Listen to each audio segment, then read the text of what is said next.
Rohit Raju, Impact Wrestling, Pop TV tapings, right. Universal Studios, Florida. You're in Florida, brother. What's it like being in Florida? I love Florida because I'm from Michigan, and Michigan's cold and nasty. So if I can get away from that right now, it's like 50 back there, it's 85 here, so I'm good. I love Florida.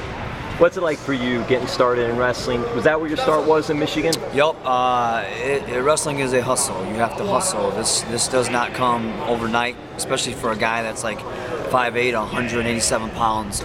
It's a hustle. So nowadays it's a little bit more lenient for guys like me. But going into Michigan, starting out at Michigan was great. Cut my teeth there. Monty Brown, who actually used to wrestle here a while back. Alpha male. Yes, Alpha male Monty Brown. Really good dude. I actually knew him before he got into wrestling, and we used to live together and stuff like that. So, but I would pick his brain when I would see him. He'd come back home, I'd pick his brain, and then just lo and behold, I had a chance to go train. I went and trained at this guy named Xavier Justice out in Flint. Then I went out to the House of Truth in Detroit, and then recently I've just been stopping up at the Can-Am Dojo in Windsor, Scott Moore's place.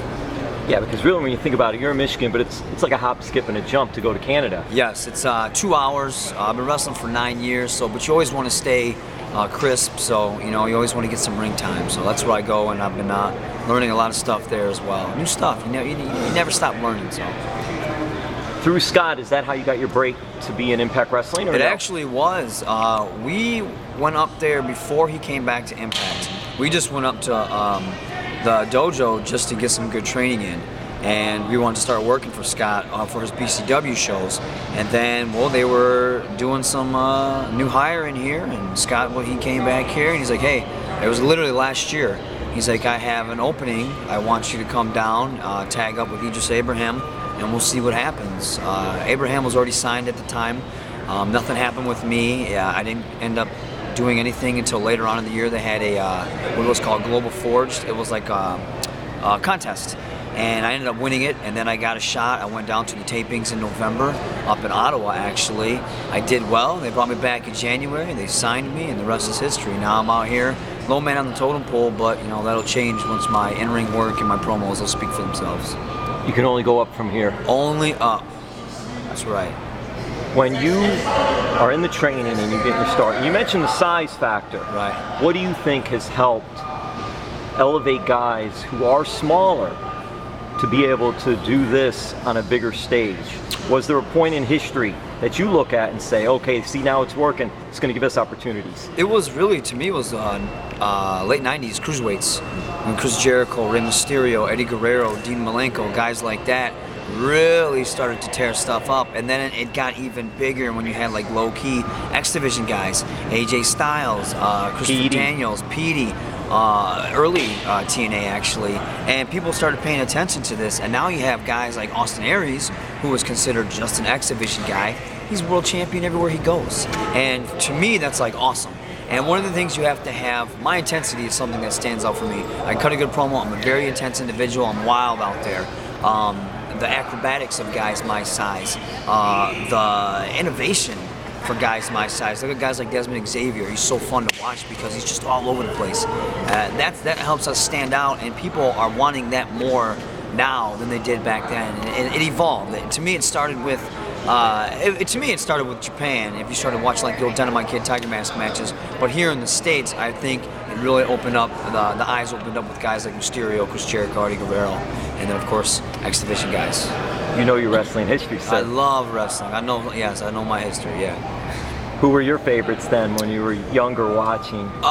It's funny, when I first started, my first memory of wrestling was the Road Warriors taking on the Koloffs in a Russian chain match, and I was like, what is this? And of course they were larger than life.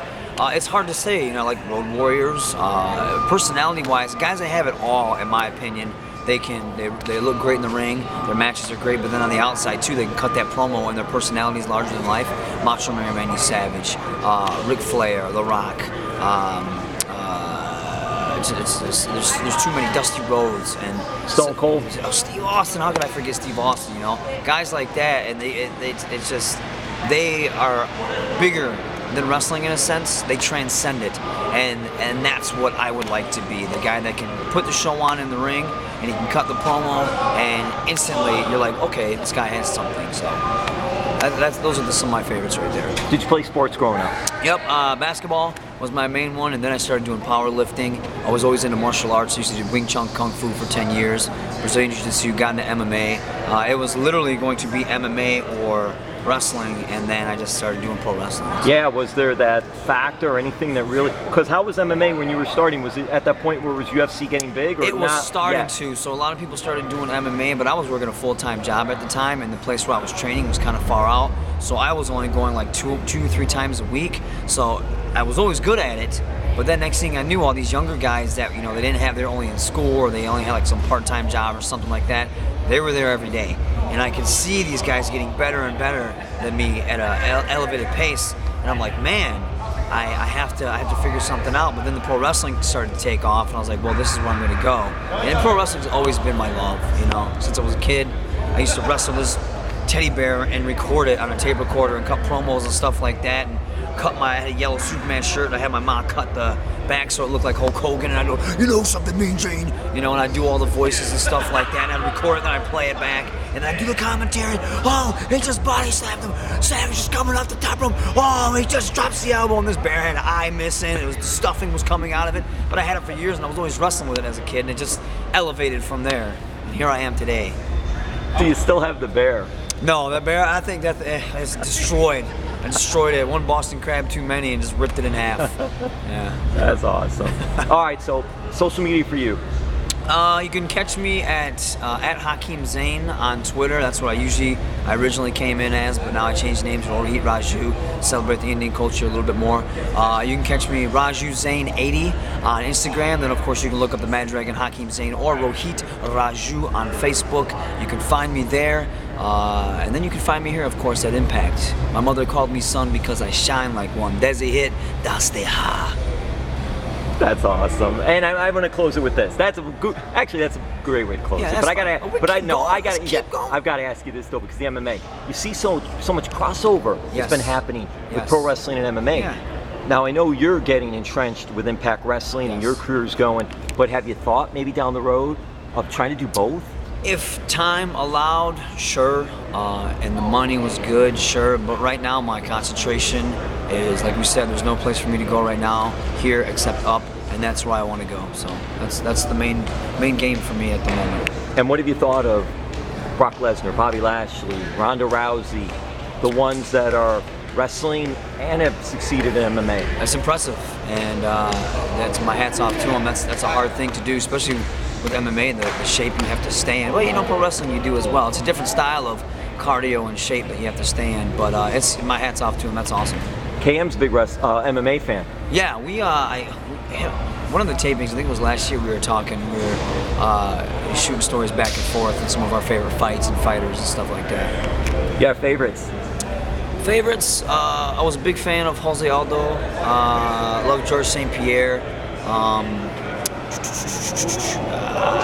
Anderson Silva, I think. Spider, to me, Spider was just, he was all around everything, man. He was just so smooth in the ring or in the octagon, and it sucked that a injury like that had to really halt him pretty bad. And I haven't seen, I don't know if he's been fighting recently, and you know, and that's a shame because to me he was pound for pound the best fighter in the world, and he was unstoppable. And it was just some cockiness, unfortunately, that caused him to lose, and that sucks, you know, that he had to go out that way, because I think if his game face and he was serious and wasn't messing around at the time, he would have beat that guy.